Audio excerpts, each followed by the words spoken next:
Čitateľský denník, mudrovanie o knihách, komiksoch a preplnených poličkách.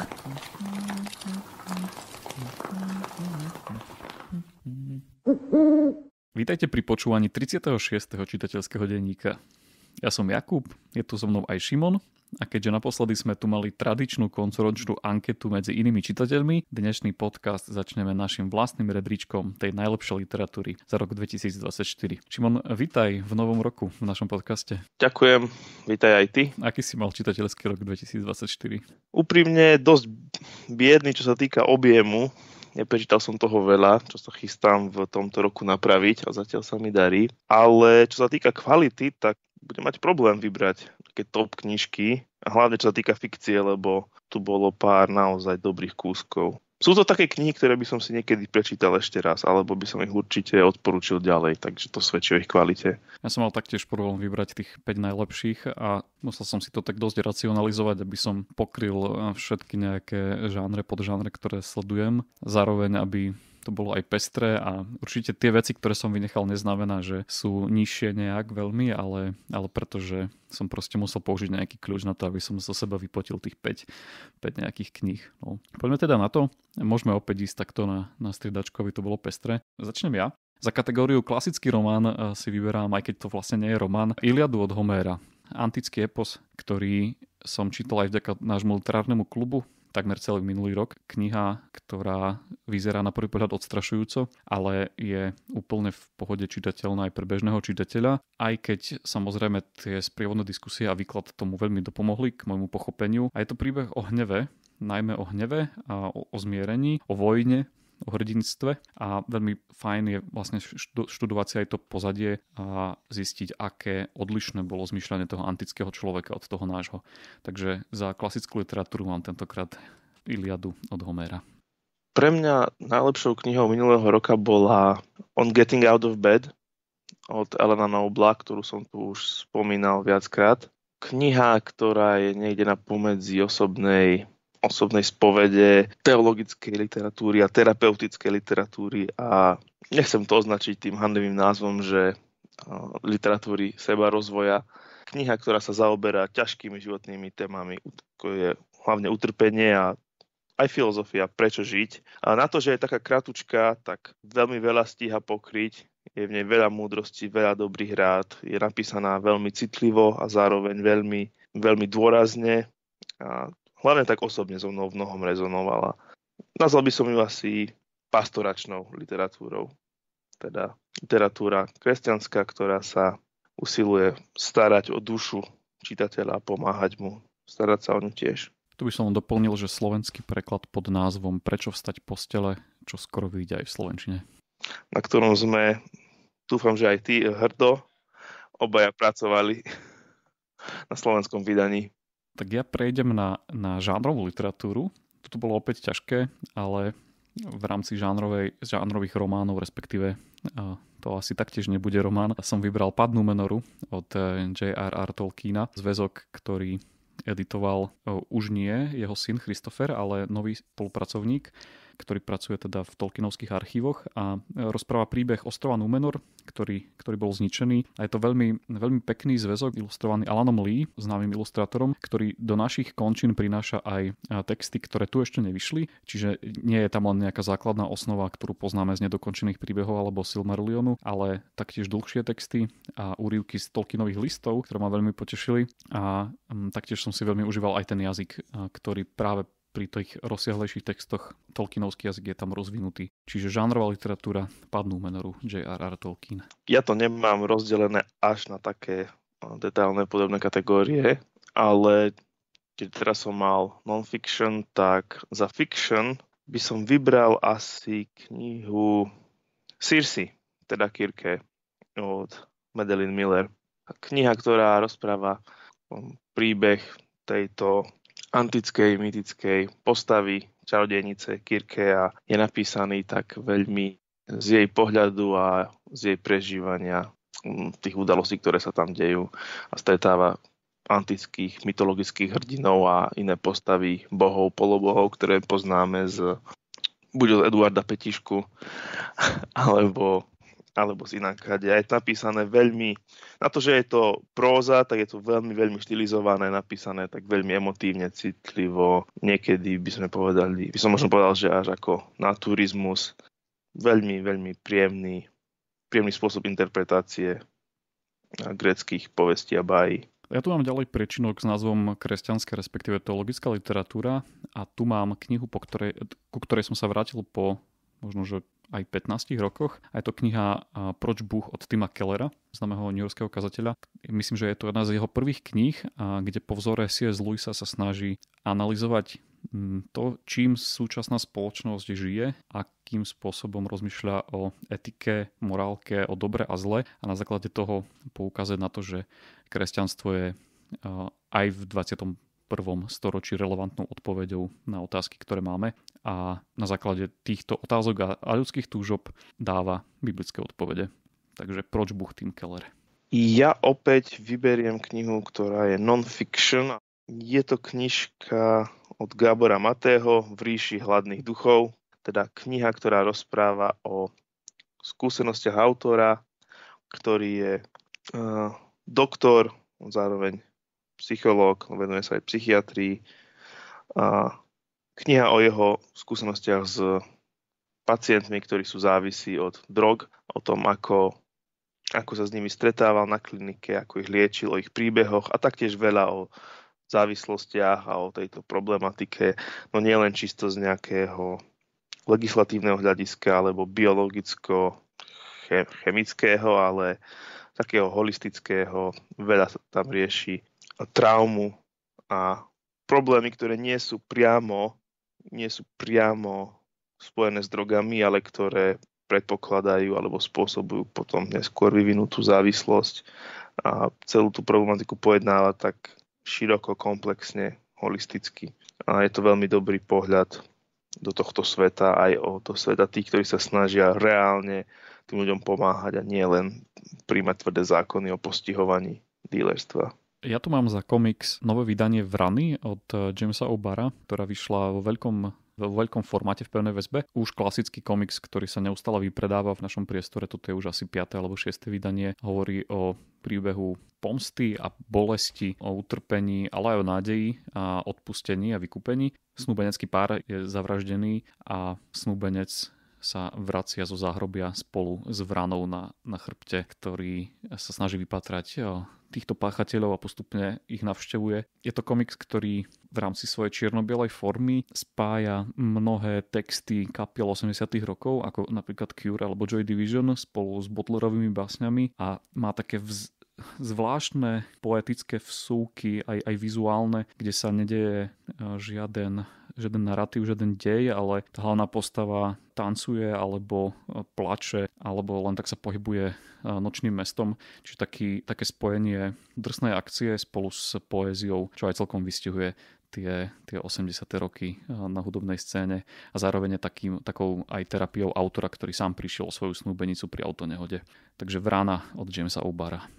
Opäť prejdeme k fikcii a za žánrovku tu mám thriller z prostredia armády a vládnych agentúr a tajných organizácií a to je román Redemption od Willa Jordana, ktorého môžete poznať ako youtubera pod menom The Critical Drinker. Výborná žánrovka plná akcie, nečakaných zvratov, prenasledovania, strieľačok, aj bitiek na peste, ale nie tak typicky absurdne segalovsky, ale dobre prešpekulované, premyslenie s tým, že veci logicky dobre zo seba vyplývajú, aj do seba zapadajú. Príbeh celistvý, konzistentný, všetko, čo sa na poriadny thriller patrí, bez toho, aby ste si pri každej druhej veci búchali hlavu o stôl, že toto je také nerealistické, to sa nemohlo stať. Skvelá oddychovka. Dokonca by som si dovolil tvrdiť, že aj s presahom. No a moja posledná 5. kniha je non-fiction.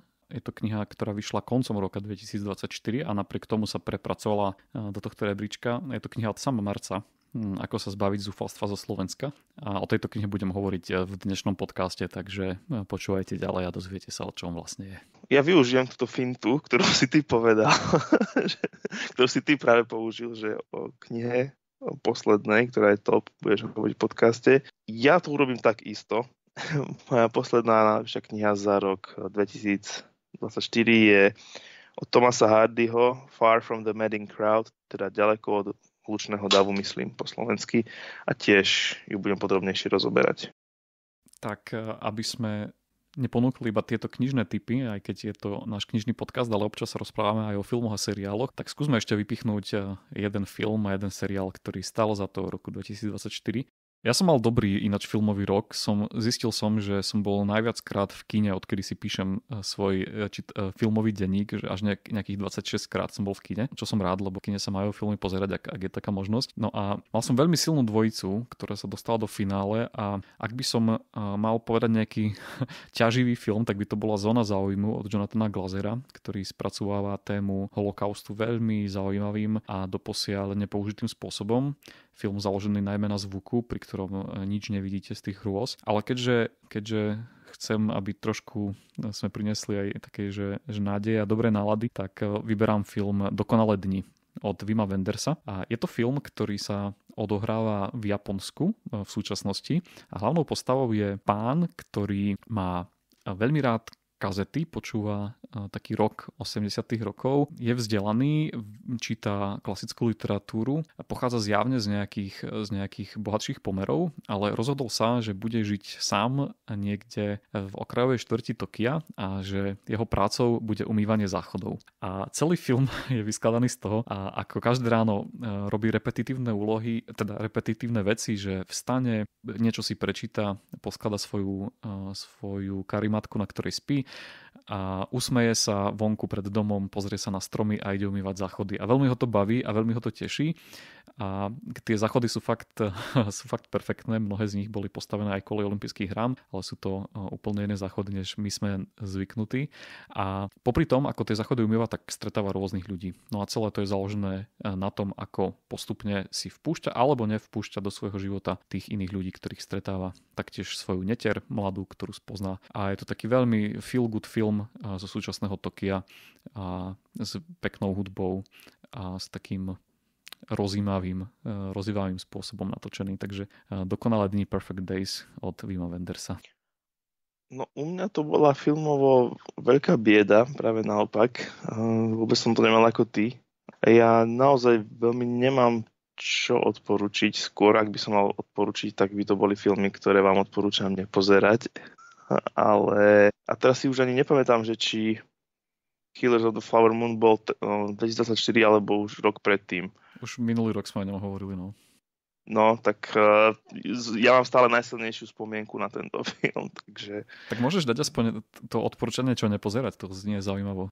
No, tak Mačacia Odisea, ale tam by som nepovedal, že nechoďte to pozerať, ale skôr ten film sľubuje viac, ako dáva. Ak teda vás dostatočne oslovuje to, že ho niekto celý vytvoril pomocou Blenderu, čo je software na animáciu dostupný zadarmo, tak ten film sa tvári ako taký artový, rodinný, trochu nejaký umelecký, zároveň rozprávkový, ale nazval by som ho slovom experimentálny, asi až príliš, na to, aby bol úderný. Snažil sa hrať to na viacero strán, na zvieratka, na nejakú pointu, na nejakú mystiku, na nejaké dobrodružstvo, a mám pocit, že ani jedna z tých hlavných tém, ktorá v ňom bola, nebola dostatočne silná a dostatočne hlavná, aby bola nosná pre celý ten príbeh. Čiže je to taká kostra nejakej proste dobrodružnej zápletky, na ktorú je naukladané mäsko rôznych druhov, ale ani jedno poriadne. Takže to bolo asi také najväčšie sklamanie pre mňa. Takže asi by som na to nešiel do kina, iba som to pozrel doma. Tak prejdeme rovno k seriálom. Ja tu spomeniem vlastne 2 série toho istého seriálu, pričom jednu odporúčam veľmi a druhú vôbec. a tým je seriál Arcane, ktorý nie je len z minulého roku, že prvá séria vyšla už dávnejšie a je to animovaný fantasy / sci-fi dobrodružný seriál inšpirovaný počítačovou hrou League of Legends. Má nádhernú animáciu, skvelú hudbu, soundtrack robili Imagine Dragons okrem iného a má krásny teda vizuál a prvá séria má výborné postavy, výbornú zápletku, dobrú prácu s témami, nie je to povrchné, postavy sú uveriteľné, viacrozmerné, tá zápletka je taká komplexnejšia, človek má dôvod to stále pozerať, funguje to dobre aj na tej základnej rovine, že je to zaujímavý príbeh.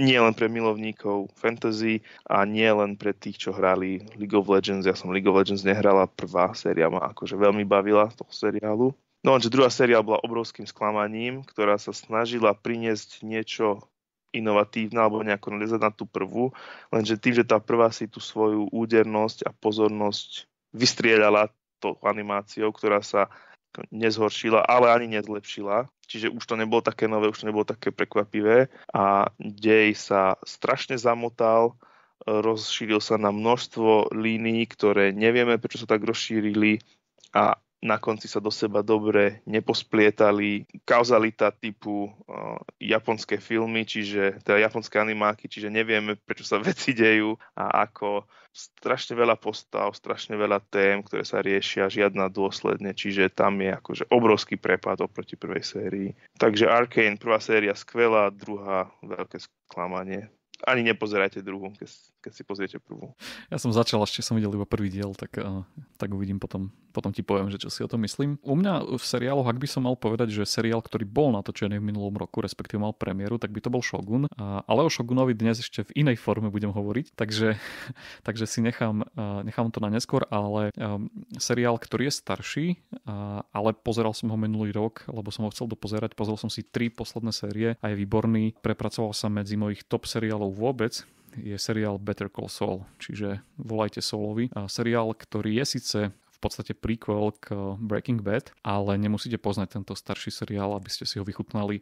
Je to príbeh o právnikovi, Saulovi Goodmanovi, ktorý sa v skutočnosti volá Jimmy McGill a jeho bratovi, jeho snúbenici. Tento Saul je v podstate, sme si to tak aj minulé so Šimonom sme sa bavili o tom, že je to taký trickster, čiže šibal, podvodníček, ktorý okrem toho, že sa snaží robiť tú právnickú prácu, tak stále robí aj také malé podvody a až sa mu to pomaličky vymýka z rúk a celý ten seriál, ktorý má 6 sérií, tak sleduje taký pomalý prepad a morálny úpadok, ktorý je ale natočený veľmi, veľmi vtipne a ja som si to tak na záver povedal, že celý ten seriál je príbeh o morálke a o morálnych rozhodnutiach. Čiže je to aj zabavné sledovať a zároveň vhodné na premýšľanie. Je to o vzťahoch dvoch bratov, o vzťahoch muž a žena a o tom, že čo to znamená byť morálny a ako robiť rozhodnutia. Čiže Better Call Saul,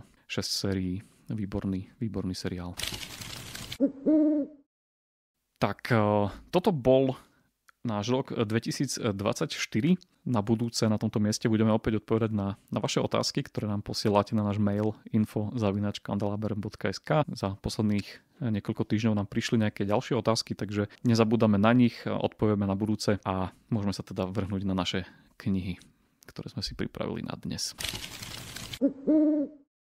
Tak, prvá kniha sú Atomové návyky, respektíve Atomic Habits od Jamesa Cleara. Opäť je to kniha, ktorú by sme mohli označiť ako svojpomocnou literatúrou alebo kniha o sebarozvoji a hoci, ako som to už viackrát spomínal a zrejme si to aj pamätáte, drahí poslucháči, že som skeptický voči tomuto žánru kníh, tak Atomic Habits celkom milo prekvapili práve tým, že sa netvária ako tzv. Silver bullet, čiže nejaká panacea, nejaký liek na všetko. Autor veľmi, veľmi otvorene na začiatku hovorí, že to, čo tam píše, sú výsledky jeho skúseností, jeho skúmania, jeho experimentov a štúdia a poznatkov a vraví, že toto je to, čo on považuje za najefektívnejšie, ale samozrejme, že pre iných ľudí môžu fungovať iné prístupy. Teda netvári sa ako nejaký spasiteľ seba disciplíny a seba rozvoja, ale skôr naozaj podáva nejakú sadu rád, postupov, typov a pozorovaní o tom, ako a prečo meniť postupne svoj život pomocou budovania malých návykov a malých zvykov. Čiže celá knižka je založená o návykoch, ako názov napovedá. Nie je to nejaká odborná kniha, tie jeho rady necitujú nejaké štúdie a neuvádzajú podrobné vedecké zdroje, ale to opäť on na začiatku deklaruje, že toto nie je taký typ knihy, je to skôr kniha, je to skôr akože manuál, než nejaký blueprint. Obsahuje veľa, podľa mňa, dobrých tipov, ktoré sa dajú pomerne ľahko implementovať. Tá knižka je napísaná prístupne, zrozumiteľne. Na konci každej kapitoly, čo čitatelia ocenia a čo vidíme čím ďalej, tým viac. V knižkách je dobré zhrnutie v základných bodoch. Tá kniha obsahuje nejaké linky na jeho stránku, kde si rôzne pomocné pracovné listy človek môže stiahnuť. No, ja osobne som z nej mal úžitok, hoci mi v podstate nepovedala extra nič nové, ale dobre mi pripomenula niektoré veci, na ktoré je fajn pamätať si, keď človek chce zaviesť nejakú tú disciplínu do svojho života a postupne pomalými zmenami dosiahnuť možno aj veľké výsledky. Takže čo sa týka ľudí, ktorí sa snažia nejako zlepšiť sebadisciplínu, kvalitu svojho života, tak Atomic Habits môže byť akože prínosným kúskom. A ešte raz dôrazňujem, že oceňujem takú jeho úprimnosť v tom, že ponúkam vám dobré rady, ktoré som ja zistil, že asi fungujú. Nesľubujem vám, že sa váš život stane úžasným, ale je tu potenciál dosiahnuť aj zásadné zmeny. No a to všetko, ako už pri týchto knihách býva, obohatené množstvom príbehov a anekdot ľudí, ktorí skúšali a robili takéto veci. Ja tu mám nášho starého známeho T.C. Fostera, na ktorého sme spomínali asi pred 2 rokmi, a jeho knihu Čítaj romány ako profesor. Teda po filmoch a literatúre vo všeobecnosti, o ktorých písal vo svojich predchádzajúcich knihách, prišiel rad na to, čo mnohým z nás permanentne leží na nočných stolíkoch a čo vytvára tie veľké kopy, a síce romány. A Foster s humorom sebe vlastným sa pustil do rozboru základných pravidiel, schém, dejových oblúkov či spôsobov písania tejto obľúbenej literárnej formy. No a začína stručnou históriou románu, kde si od Cervantesa. Značný rozsah potom venuje viktoriánskému románu a povojnovej dobe experimentovania a hľadania nových ciest. A to Dickensovské obdobie je fascinujúce pre mňa. Predstavte si, že by ste si svoj obľúbený príbeh chodili kupovať 2 roky do novinového stánku a doma postupne skladali do škatule od topánok. Šikovné triky na udržanie čitateľovej pozornosti a vernosti z týchto čias sa preniesli aj do tvorby súčasných televíznych seriálov. Napríklad cliffhanger na konci každej časti alebo predĺžené záverečné epizódy. Na začiatku 20. storočia ale prišlo experimentovanie, Hemingwayova stručnosť, Joyceov prúd vedomia, Marquezov magický realizmus, a keď sa už zdalo, že román zomrel, objavili sa nové formy, témy aj postupy. A Foster píše o týchto rôznych typoch rozprávačov, nelineárnom narratíve, narušovaní ilúzie, že čítate skutočný príbeh, keď sa vám uprostred napínavej scény napríklad prihovorí sám autor s tým, že milý čitateľ, toto všetko je len fikcia. Dúfam, že si nemyslíš, že tvoja obľúbená postava je niečo viac než len zhluk písmen, a podobné experimenty. V knihe nájdete aj kapitoly venované prvým vetám, napríklad mojej obľúbenej prvej vete je všeobecne uznávanou pravdou, že slobodný mladý muž s veľkým majetkom nevyhnutne potrebuje ženu. Taktiež sa venuje nespoľahlivým rozprávačom, rozdielom medzi klasickou britskou detektívkou a americkou drsnou školou, slovným hračkám, hrdinom a kapitolám samotným. No ak máte román v obľúbe, spolu s ďalšími Fosterovými knihami to pre vás bude veľmi naplňujúce a zábavné čítanie a budete mať aj dosť literárnych pikošiek na premudrlé rozdávanie, ako máme my so Šimonom. Veľmi si ma potešil týmto hodnotením tejto knižky. Okrem iného preto, čo my dvaja síce vieme, ale naši poslucháči ešte nie, táto kniha je súčasťou veľkého balíčka, fikciu mi požiča Jakub, fikciu kníh, ktoré som si od teba doniesol z minulej návštevy a tu ma pekne čaká na poličke za mnou, čiže a je zapísaný v mojom zozname kníh, ktoré si plánujem prečítať. Takže veľmi sa teším, že sa na toto vrhnem aj ja. Ak by si mohol nejakú jednu pikošku vypichnúť, aby si možno ešte trošku viac navnadil. Nie len mňa, hoci ja som už dosť navnadený, ale našich čitateľov. Našich poslucháčov. Poslucháčov, pardon. Toto vystrihni, prosím ťa. Tak ak začneme vydávať nejaký časopis, budú čitatelia.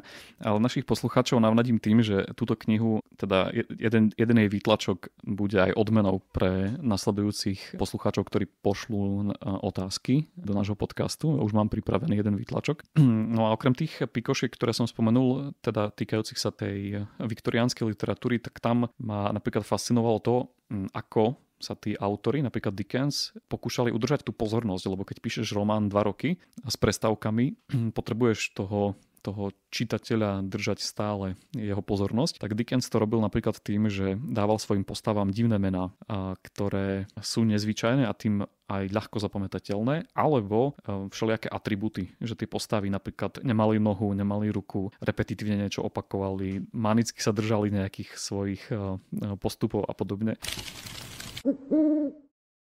Na to ešte nadviažem alebo napojím, lebo práve viktoriánske romány sú mojimi knihami mesiaca, alebo tohto vydania, dajme tomu, a budem o nich hovoriť, ale k tomu sa ešte dostaneme. Moja ďalšia kniha bude kniha od Alexandra Baloga, Jan Langoš, Strážca pamäti, ktorú mám tiež požičanú od teba. A ide o knižku z vydavateľstva Artforum a je to jeden dlhý rozhovor a pár krátkych rozhovorov alebo výpovedí, spomienok rôznych ľudí na tohto pána, ktorého meno je v titule knihy, na Jana Langoša, ktorý bol zakladateľom a prvým riaditeľom Ústavu pamäti národa. A je to rozhovor s jeho manželkou, majú tam potom príspevky aj jeho dcéry a jeho rôzni priatelia. Nejde o klasickú biografiu v zmysle, že by sme sledovali jeho život od narodenia cez kariéru a všetky zákruty až po jeho tragickú smrť v roku 2006, keď zomrel pri autonehode. Je to skôr emočný memoár, čiže emočné stopy. Samozrejme, spomína sa tam mnoho faktov, ale skôr je to taká emočná stopa jeho blízkych na tohto podľa všetkého naozaj výnimočného človeka, disidenta, umelca, politika, filozofa a v neposlednom rade milujúceho a milovaného manžela, otca. Ak však nechcete niečo takéto a túžite po biografii, kde je veľa faktov a súvislostí, tak knihu neodporúčam. Ak však chcete skôr vnímať to, ako blízki ľudia spomínajú na takéhoto, mohli by sme povedať, národného velikána až hrdinu, tak je to taká príjemná spomienka. Je to niečo, čo je nejakým knižnou verziou takého príjemného, dobrého rozhovoru pozostalých na kare. A teda v tom najlepšom slova zmysle. To, aký bol ocko, manžel. Je zaujímavé sa dozvedieť samozrejme z tej knihy aj trocha historických súvislostí a informácií o tom, aké to bolo počas totality a v období jej pádu. A ako tieto biografické diela bývajú tak obohatená dobovými fotografiami. Ja som ti tú knihu požičiaval aj kvôli tomu, že ty si veľa o Janovi Langošovi nevedel predtým. Z toho, čo si čítal, zaujali ťa nejaké jeho postoje alebo myšlienky? Áno, a práve tá najvýraznejšia, ktorá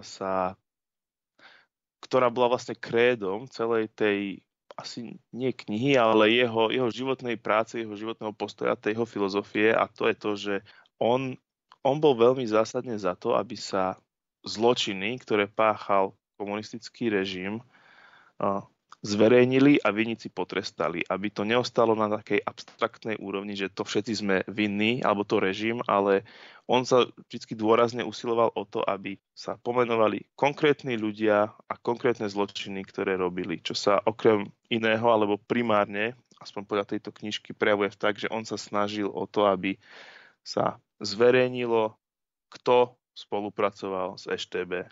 Aby sme sa vysporiadali so zločinmi minulosti a s totalitou, tak on sa zasadzoval za to, že je potrebné o tom vedieť, je potrebné to pomenovať a je potrebné to potrestať, aby to tak nejak nevyšumelo. Teda nerobil to z nejakej pomstichtivosti alebo z čisto nejakej intelektuálnej sadistickej rozkoše obviňovať druhých a lustrovať ich, ale práve naopak, aby sa vyvodila zodpovednosť a aby spoločnosť mohla ísť ďalej a vyslobodiť sa zo svojich chýb. Tie chyby treba vedieť, pomenovať, priznať, potrestať. Mojou ďalšou knihou, ďalším príspevkou je komiks. komiks od Neila Gaimana a Davea McKeana, ktorý sa volá Signál a šum. Táto dvojica, Dave McKean a Neil Gaiman, patrí v komikse medzi overenú britskú značku originality, podivnosti a kvality. Tituly ako Čierna orchidea, Vraždy a husle a samozrejme Sandman spájajú Gaimanov cit pre atmosféru urbánnych legend a McKeanov kolážovo-maliarský vizuál do jedinečných celkov. Takým je aj napriek 10 ročiam editovania a doplňania Signál a šum. Ako sa vysporiadať s vlastnou smrteľnosťou? Kde si v Londýne žije režisér, ktorému ostáva posledných pár mesiacov života. V hlave ešte stále nosí námed na svoj posledný film o malej dedinke, očakávajúcej na sklonku roku pána 999 koniec sveta. Oplatí sa mu ale ešte púšťať do jeho náročnej realizácie, aký by to malo zmysel, keď čoskoro aj tak zomrie.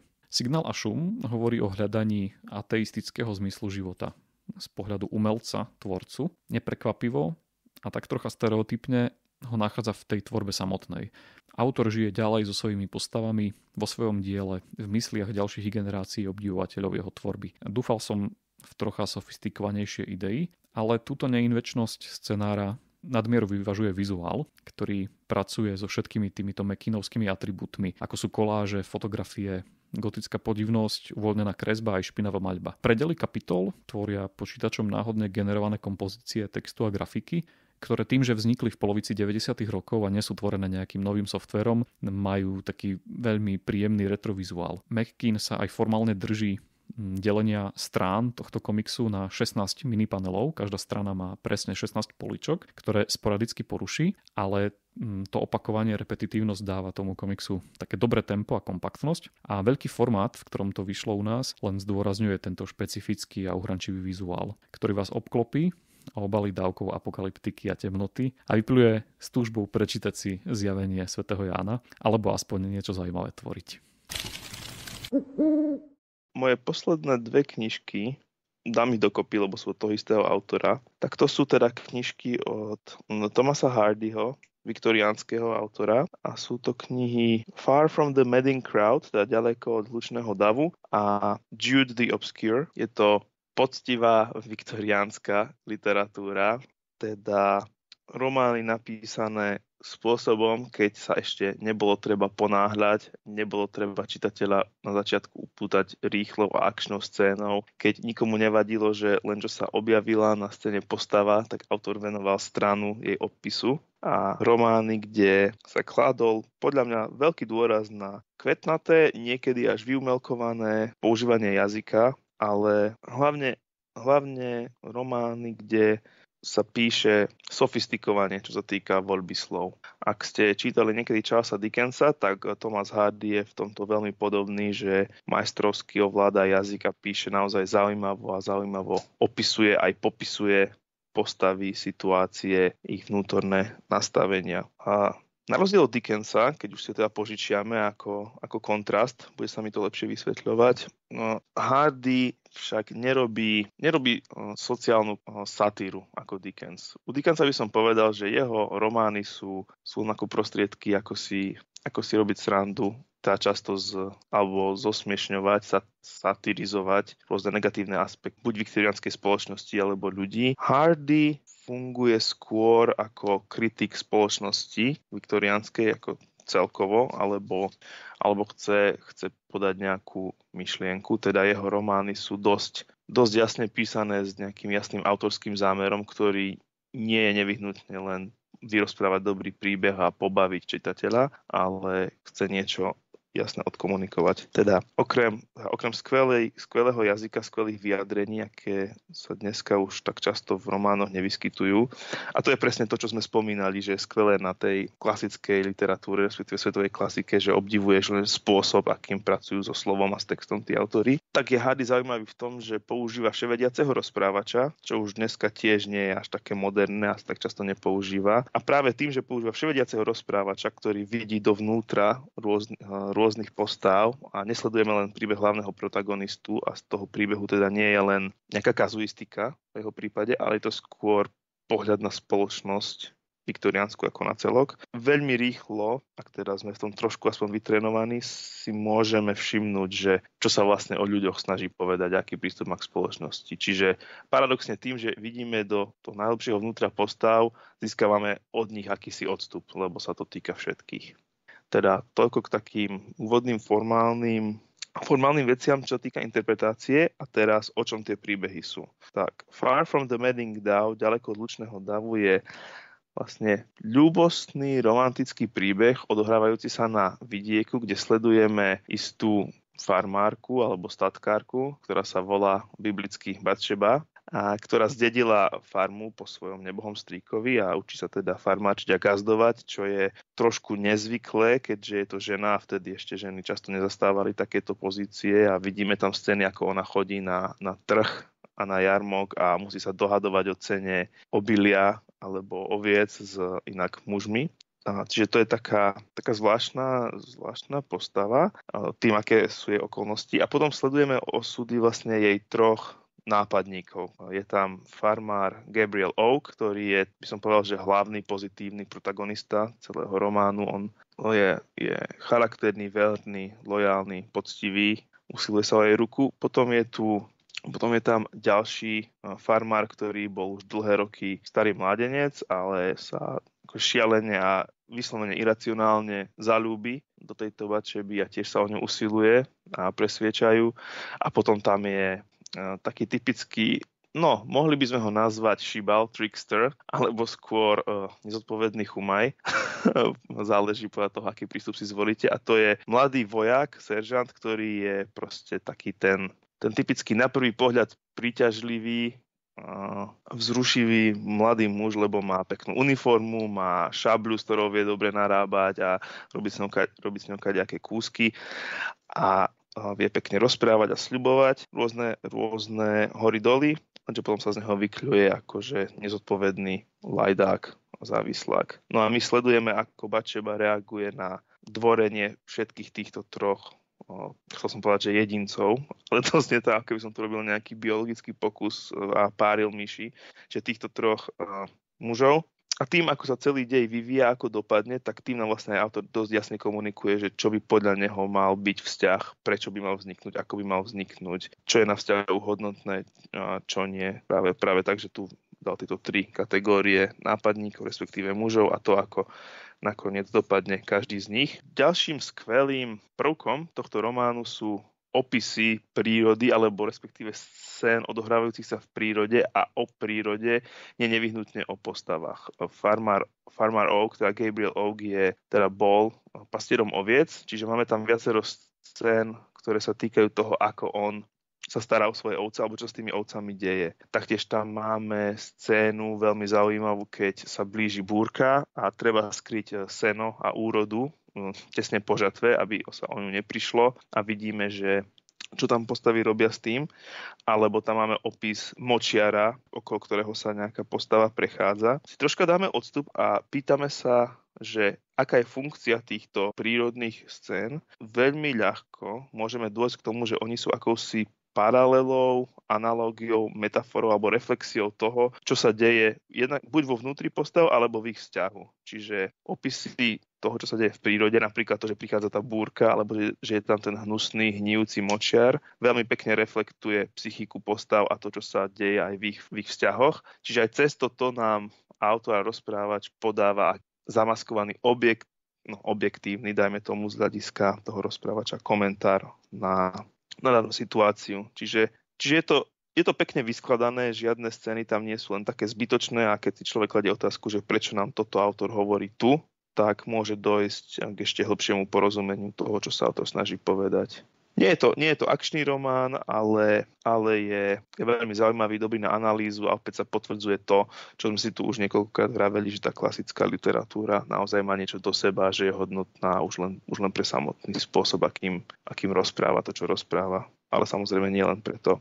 No ale ja som hovoril, že od Hardyho mám 2 knihy, takže tá druhá bola Jude the Obscure a hoci táto Far from the Madding Crown bola nakoniec veľmi pozitívna, hoci mám aj tam voči nejaké výhrady, tak Judy Obscure je naopak veľmi ťaživý, dusný, tragický príbeh, ktorý sa dá interpretovať viacerými spôsobmi. No, je to príbeh mladého, chudobného chlapca, ktorý sníva o tom, že sa stane študentom a vyštuduje nejakú univerzitu, ktorá je síce fiktívna v tej knihe, ale je to niečo ako súčasný Oxford v Anglicku.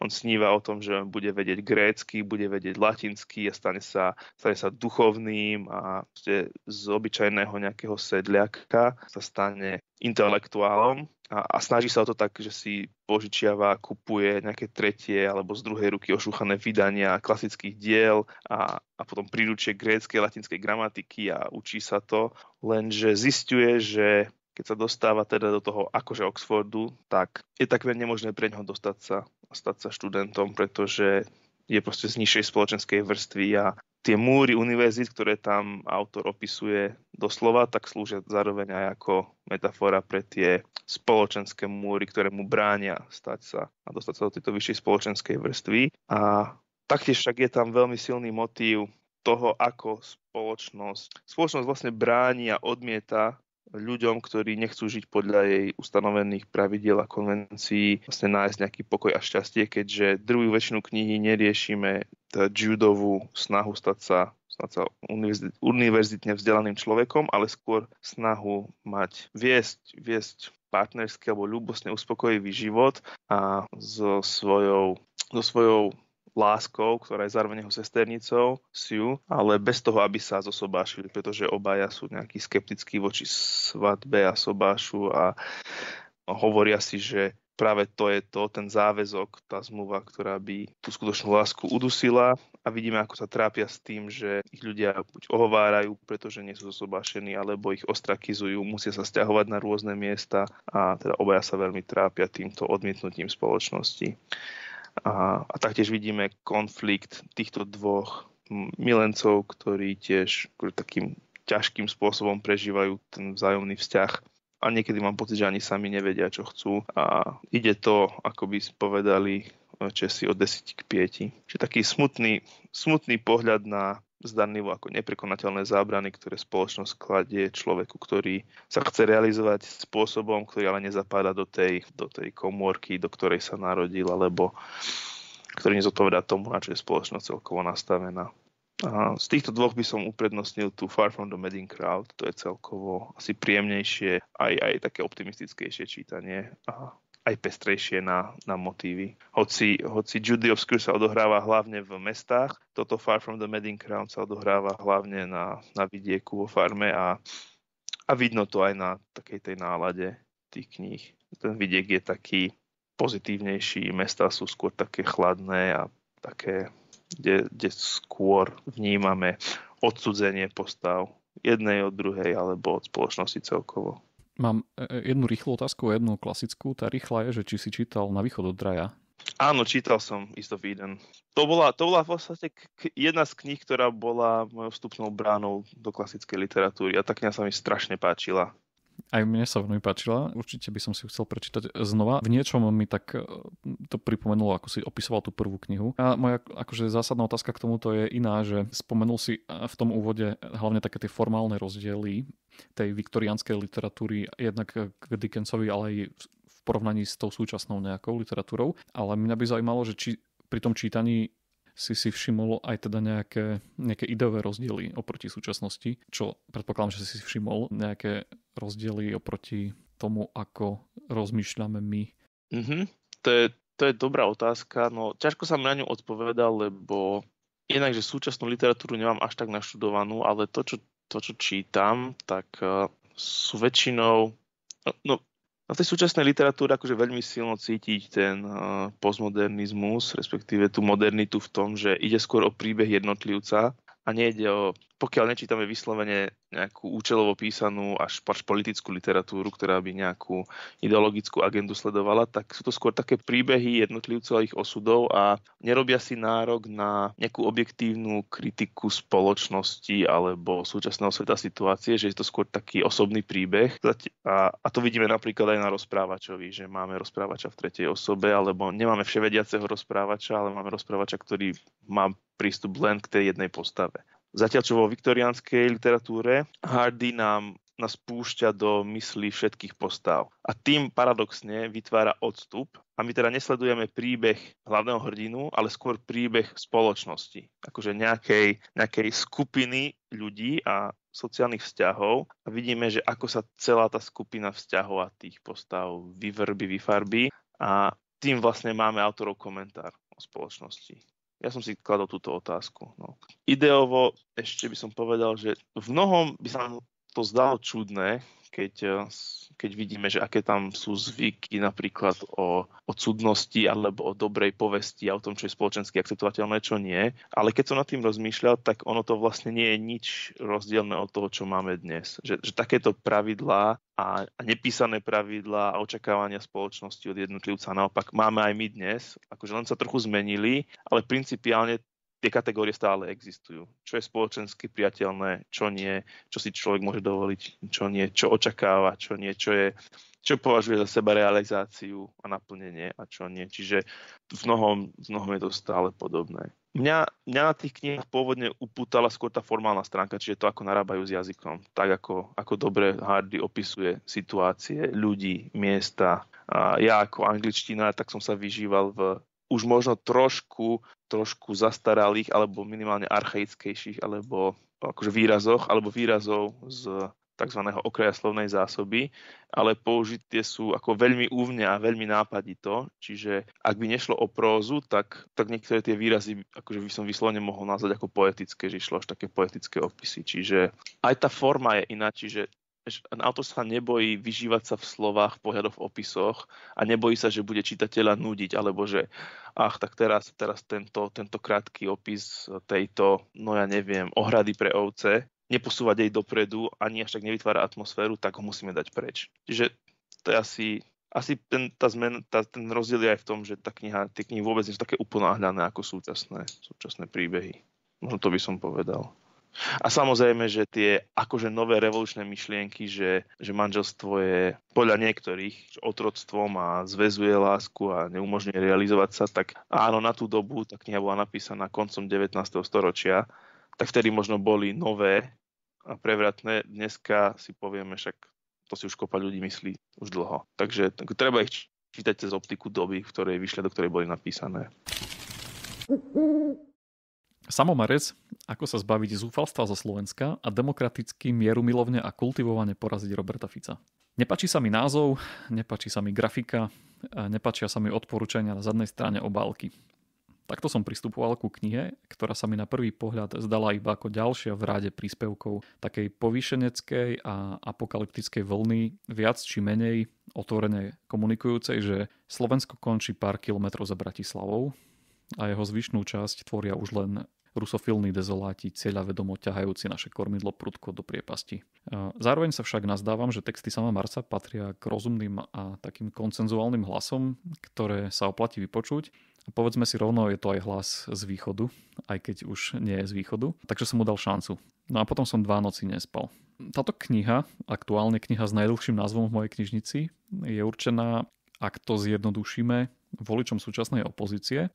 Na prvý pohľad sa zdá, že len chce presvedčiť presvedčených, preto ma aj štval ten názov a odporúčania. V nich však spočíva aj istý marketingový kumšt. Nalakajú toho správneho čitateľa a potom mu dajú dobre mienený a ešte lepšie mierený úder v podobe kritiky do vlastných radov. Po úvodnom zhrnutí posledných rokov na slovenskej politickej scéne Samomarec veľmi kriticky pozerá prozápadný tábor, ktorý nezmyselne delí ľudí na dobré, osvietené, vzdelané mesto a zlý, zaostalý, zadubený vidiek, ktorý nám to tu vo voľbách vždy kazí a ktorý je potrebné pri najlepšom blahosklone evangelizovať a pri najhoršom odstrihnúť a poslať niekde na východ. Kritický je napríklad aj k sérii diskusí denníka N, ako zachrániť demokraciu s jej pseudovtipnými narážkami na voličov, ktorí volili inak, než sa patrí, a ktorú som aj ja sám prestal kvôli jej zaciklenosti a elitárstvu sledovať.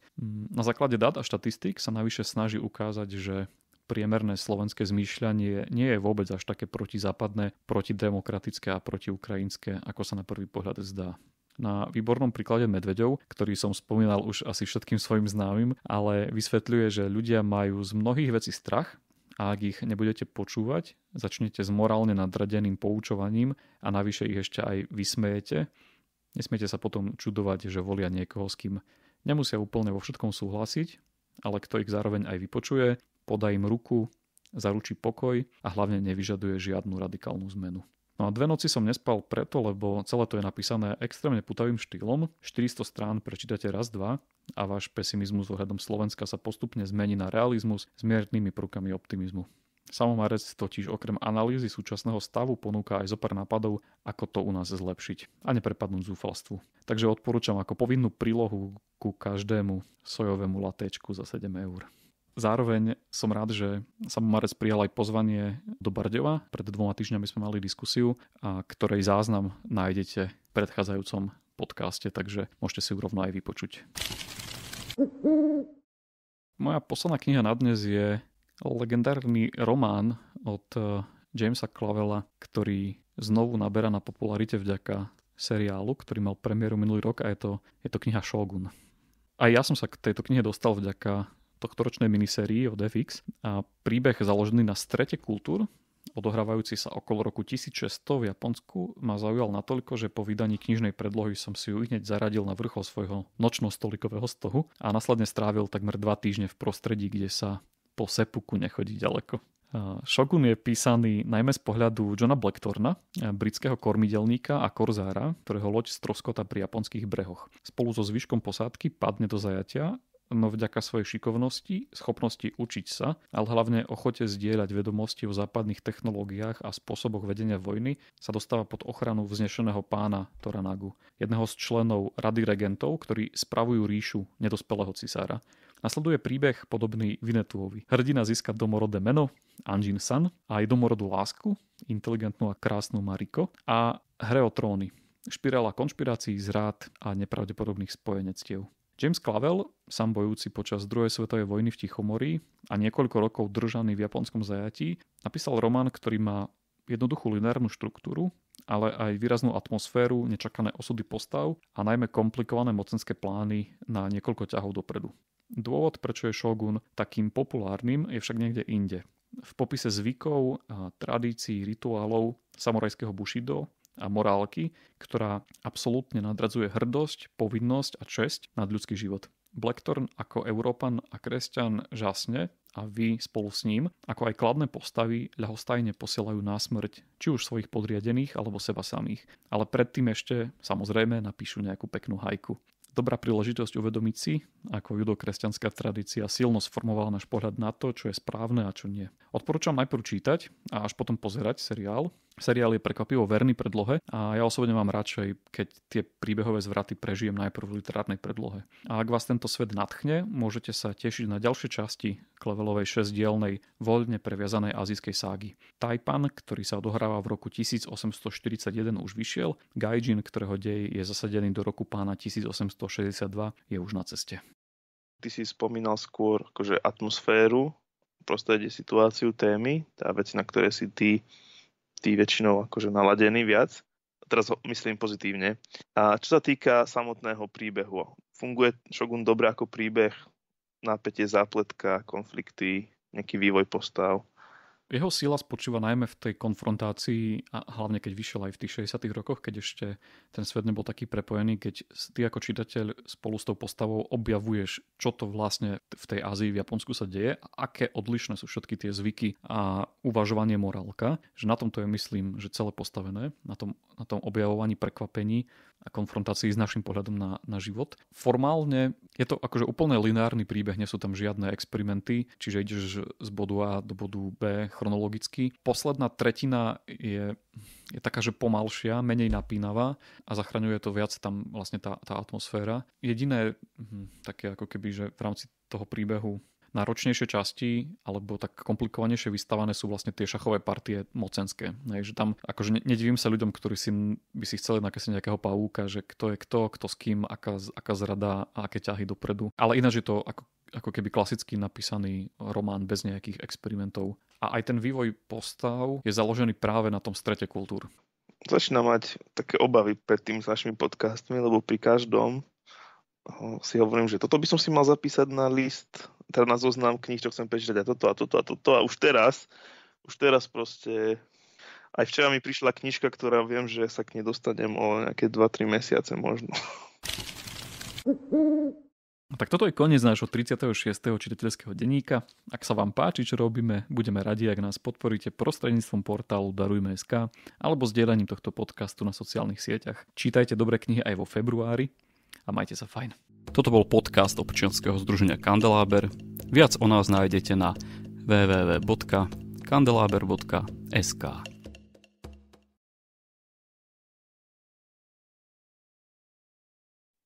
No, ten Carthy, aj tento Ellen Noble, čo stáva z postele, si ho tak veľmi pochvaľuje, že zdá sa, že to je autor, čo sa oplatí čítať, len ešte je príliš moderný na to, aby som ho považoval za klasiku, takže aj keď už... Ale už zomrel.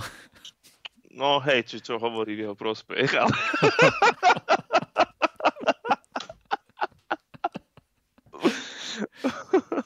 Ale jeho výhoda okrem iného je aj, že tie jeho knihy majú 200 strán.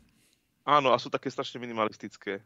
Hej, veľmi, akože tak Hemingwayovsky stručne okúsané na minimum, presne, čiže to kľudne si môžeš akože dať na víkend, hej, takú. To sú vlastne novely, to ani nie sú veľmi, že romány, by som to až tak nenazval. Hej. Čiže v podstate Juraj Červenák len s myšlienkou.